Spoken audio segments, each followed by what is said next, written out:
नमस्कार दोस्तों, आप सभी का स्वागत है आपके अपने YouTube चैनल ज्ञान स्टडी LMP पर। दोस्तों आज हम लोग सामान्य ज्ञान के टॉप 25 क्वेश्चन करने वाले हैं और वो क्वेश्चन आज हम करने वाले हैं जो आपके किसी न किसी एग्ज़ाम में आए हुए प्रश्न हैं और आपके लिए काफ़ी महत्वपूर्ण रह सकते हैं। तो आइए दोस्तों आज की क्लास शुरू करते हैं। क्लास शुरू करने से पहले अगर दोस्तों आप चैनल पर पहली बार आए हैं तो चैनल को सब्सक्राइब ज़रूर कर लें और साथ में बेल आइकन को अंडर प्रेस कर लें जिससे अगली क्लास की जानकारी आपको मिल सके। तो आइए दोस्तों आज की क्लास शुरू करते हैं। आज का हमारा पहला प्रश्न है, अभिज्ञान शाकुंतलम किताब के लेखक कौन हैं? तुलसीदास, सूरदास, कालिदास, नरहर सिंह। तो अभिज्ञान शाकुंतलम के लेखक हैं कालिदास। तो यहाँ पर हमारा सी ऑप्शन सही हो जाएगा। अभिज्ञान शाकुंतलम के लेखक संस्कृत भाषा की महान कवि और नाटककार कालिदास हैं। अभिज्ञान शाकुंतलम के अतिरिक्त क्रमोवर्षियम, मालविकाग्निमित्रम, रघुवंशम, कुमार संभवम, मेघदूत और ऋतु संहार आदि उनकी प्रमुख रचनाएं हैं। तो कालिदास यानी सी ऑप्शन हमारा सही हो जाता है। अगला प्रश्न है गुप्त काल की प्रसिद्ध महिला शासिका कौन थी? कुबेर गंगा, प्रभावती गुप्त, राजश्री, कुमार देवी। तो गुप्तकालीन प्रसिद्ध महिला शासिका प्रभावी गुप्त थी। वह चंद्रगुप्त द्वितीय की पुत्री एवं वाकाटक नरेश रुद्रसेन द्वितीय की पत्नी थी। तो यहाँ पर हमारा बी ऑप्शन सही हो जाता है। बी ऑप्शन इस प्रश्न का सही हो जाता है। आइए दोस्तों अगले प्रश्न पर चलते हैं। अगला दोस्तों प्रश्न है, निम्नलिखित में से किसके शासन काल में मुगलों और मराठों के बीच द्वंद्व प्रारंभ हुआ? अकबर, जहांगीर, शाहजहां, औरंगजेब। 1656 ईस्वी में शाहजहां के शासन काल में सर्वप्रथम शिवाजी के नेतृत्व में मराठों ने मुगल क्षेत्र पर आक्रमण किया, लेकिन मराठों एवं मुगलों में प्रत्यक्ष संघर्ष औरंगजेब के शासनकाल में शुरू हुआ। 1665 ईस्वी में पुरंदर के युद्ध में शिवाजी की भिड़ंत मुगल सेनापति जयसिंह से हुई। आगे चलकर 1680 से 1707 ईस्वी तक मुगल के खिलाफ मराठों का स्वतंत्रता संग्राम चलता रहा। तो इस प्रकार दोस्तों औरंगजेब यानी डी ऑप्शन हमारा सही हो जाएगा। डी ऑप्शन सही हो जाता है। डी ऑप्शन इस प्रश्न का सही हो जाता है। अगला दोस्तों प्रश्न है, किसने 1862 में इंदु प्रकाश का प्रकाशन किया?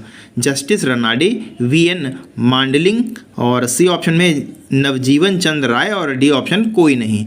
तो इस प्रश्न का दोस्तों सही उत्तर हो जाएगा इंदु प्रकाश एक आंग्ल मराठी पत्र था जिसका प्रकाशन साप्ताहिक तौर पर किया जाता था। इसमें भारतीय स्वतंत्रता संग्राम तथा ब्रिटिश शासन की आलोचना से संबंधित आलेख प्रकाशित किए जाते थे। 1862 ईस्वी में इस द्विभाषी पत्रिका को MG रनाडे द्वारा संपादित किया जाता था। तो यहाँ पर हमारा ए ऑप्शन सही हो जाता है। ए ऑप्शन इस प्रश्न का सही हो जाता है। आइए दोस्तों अगले प्रश्न पर चलते हैं। अगला दोस्तों प्रश्न है, भारत में वंदे मातरम पत्रिका की स्थापना किसने की थी? गणेश शंकर विद्यार्थी, रामानंद चटर्जी, अरविंद घोष, विपिन चंद्र पाल। तो इस प्रश्न का दोस्तों सही उत्तर हो जाएगा 6 अगस्त 1906 को वंदे मातरम समाचार पत्र का प्रकाशन प्रारंभ हुआ था। यह पत्र अंग्रेजी भाषा में था, लेकिन भारत में वंदे मातरम पत्रिका ने राष्ट्रीय आंदोलन में बड़ी भूमिका निभाई, जिसकी स्थापना श्री सुबोध चंद्र मलिक, देशबंधु चित्तरंजन दास और विपिन चंद्र पाल ने श्री अरविंद घोष के संपादकत्व में की थी। तो यहाँ पर सही उत्तर हो जाएगा, तो अरविंद घोष हमारा सही उत्तर हो जाएगा, यानी सी ऑप्शन हमारा सही हो जाएगा। अगला प्रश्न है वेदों की ओर लौटो का नारा किसने दिया? राजा राम मोहन राय, विवेकानंद, दयानंद सरस्वती और डी ऑप्शन में रामकृष्ण परमहंस। तो वेदों की ओर लौटो का नारा दिया था दयानंद सरस्वती ने। तो सी ऑप्शन हमारा सही हो जाता है। उनका जन्म 1824 ईस्वी में गुजरात के मोरवी नामक गांव में हुआ था। इनके बचपन का नाम मूल शंकर था। इन्होंने 1875 में आर्य समाज की स्थापना की थी और इनकी पुस्तक सत्यार्थ प्रकाश थे। तो यहाँ पर हमारा सी ऑप्शन सही हो जाता है। आइए दोस्तों अगले प्रश्न पर चलते हैं। अगला दोस्तों प्रश्न है, भारत के उच्चतम न्यायालय की प्रथम महिला न्यायाधीश कौन थी? लीला सेठ, फातिमा बीबी, अन्ना चंडी और डी ऑप्शन है सुनंदा भंडारी। तो इस प्रश्न का दोस्तों सही उत्तर हो जाएगा फातिमा बीबी, यानी हमारा तो बी ऑप्शन इस प्रश्न का सही हो जाएगा। भारत की उच्चतम न्यायालय की प्रथम महिला न्यायाधीश एम फातिमा बीबी थी। एम फातिमा बीबी 6 अक्टूबर 1989 से 9 अप्रैल 1992 तक उच्चतम न्यायालय की न्यायाधीश थीं। लीला सेठ किसी उच्च न्यायालय की प्रथम महिला मुख्य न्यायाधीश रहीं और वो हिमाचल प्रदेश उच्च न्यायालय की प्रथम महिला मुख्य न्यायाधीश बनी। तो इस प्रश्न का में उच्चतम न्यायालय पूछा गया तो बी ऑप्शन सही हो जाता है। अगला प्रश्न है, गोदावरी नदी महाराष्ट्र के किस जिले में पश्चिमी घाट की, इसमें दोस्तों दलालो लिख गया, ढलानो यहाँ पर लिखा हुआ, गलत टाइपिंग हो गई है ये। गोदावरी नदी महाराष्ट्र के किस जिले में पश्चिमी घाट की ढलानों से निकलती है? सतारा, औरंगाबाद, जलगांव, नासिक। तो इस प्रश्न का दोस्तों सही उत्तर हो जाता है नासिक, यानी डी ऑप्शन हमारा सही हो जाता है। गोदावरी नदी महाराष्ट्र के नासिक जिले में पश्चिमी घाट के ढलानों में स्थित त्र्यंबकेश्वर से निकलती है। यह प्रायद्वीपीय भारत की सबसे लंबी नदी है। इसे दक्षिण भारत की गंगा तथा वृद्ध गंगा भी कहा जाता है। वर्धा, प्रहरणी, मंजीरा, वेनगंगा, इंद्रावती आदि गोदावरी की सहायक नदियां हैं। तो यहाँ पर हमारा डी ऑप्शन सही हो जाता है। आइए दोस्तों अगले प्रश्न पर चलते हैं। अगला दोस्तों प्रश्न है, इनमें से कौन सी नदी भारत में पश्चिम दिशा में बहती नदी नहीं है? यानी आपको वो बताना है जो पश्चिम दिशा की ओर नहीं बहती है। नर्मदा, साबरमती, लूनी, कृष्णा। तो इसमें दोस्तों सही उत्तर हो जाएगा नर्मदा, ताप्ती, माही, साबरमती और लूनी। ये दोस्तों जो वो नदियाँ हैं जो पश्चिम दिशा की ओर बहती हैं। कृष्णा नदी इसमें जो दोस्तों दिया गया है ये पश्चिम दिशा की ओर नहीं बहती। तो यही दोस्तों हमारा सही उत्तर हो जाएगा। कृष्णा नदी महाराष्ट्र के पश्चिमी घाट में महाबालेश्वर से निकलकर बंगाल की खाड़ी में गिरती है। कृष्णा नदी पूर्व दिशा में बहने वाली नदी है। तो यहाँ पर डी ऑप्शन हमारा सही हो जाता है। अगला प्रश्न है, ग्रेनाडा स्थित है? अरेबियन सागर, कैरेबियन सागर, चीन सागर और डी ऑप्शन में इनमें से कोई नहीं। तो ग्रेनाडा दक्षिण पूर्वी कैरेबियन सागर में स्थित एक द्वीपीय देश है। ग्रेनाडा देश में 3 द्वीप शामिल हैं, ग्रेनाडा, कैरिकोआ और पेटिट मैट्रिनिक, जो विडवर्ड द्वीप समूह के दक्षिणी छोर का निर्माण करते हैं। ग्रेनेडा को मसाला द्वीप के नाम से भी जाना जाता है। तो यहाँ पर कैरेबियन सागर हमारा सही उत्तर हो जाएगा, यानी बी ऑप्शन हमारा सही हो जाता है। आइए दोस्तों अगले प्रश्न पर चलते हैं। अगला दोस्तों प्रश्न है, इनमें से कौन सा भारत में बैंकिंग क्षेत्र में महत्वपूर्ण सुधारों में से एक नहीं है? घटी हुई CRR और SLR, नई पीढ़ी बैंक, ब्याज दर का विनिमय और वर्धित SLR। तो इसका दोस्तों सही जवाब हो जाएगा वर्धित SLR, यानी हमारा डी ऑप्शन सही हो जाएगा। वर्धित SLR भारत में बैंकिंग क्षेत्र में महत्वपूर्ण सुधारों में शामिल नहीं किया जाता है। अन्य जो विकल्प हैं वो बैंकिंग सुधारों में शामिल हैं।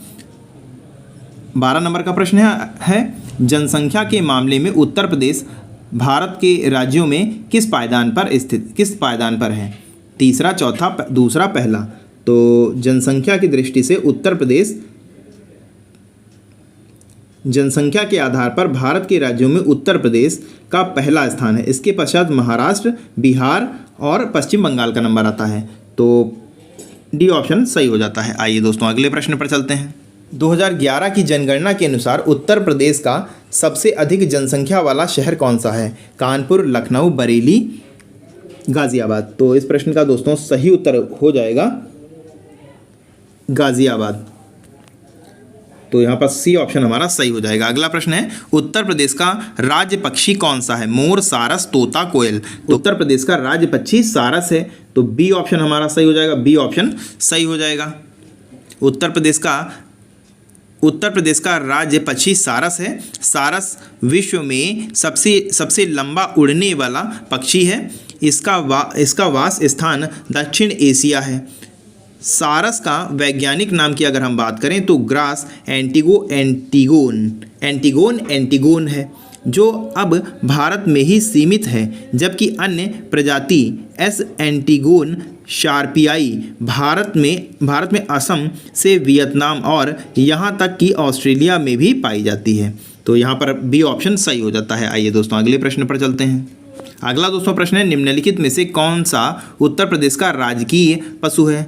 लाल पांडा, बारहसिंगा, भारतीय जंगली गौर, जंगली भैंसा। तो उत्तर प्रदेश का राजकीय पशु बारहसिंगा है। तो यहाँ पर हमारा बी ऑप्शन सही हो जाएगा। अगला प्रश्न है, केंद्रीय पक्षी अनुसंधान संस्थान उत्तर प्रदेश के किस शहर में स्थित है? आगरा, बरेली, लखनऊ, कानपुर।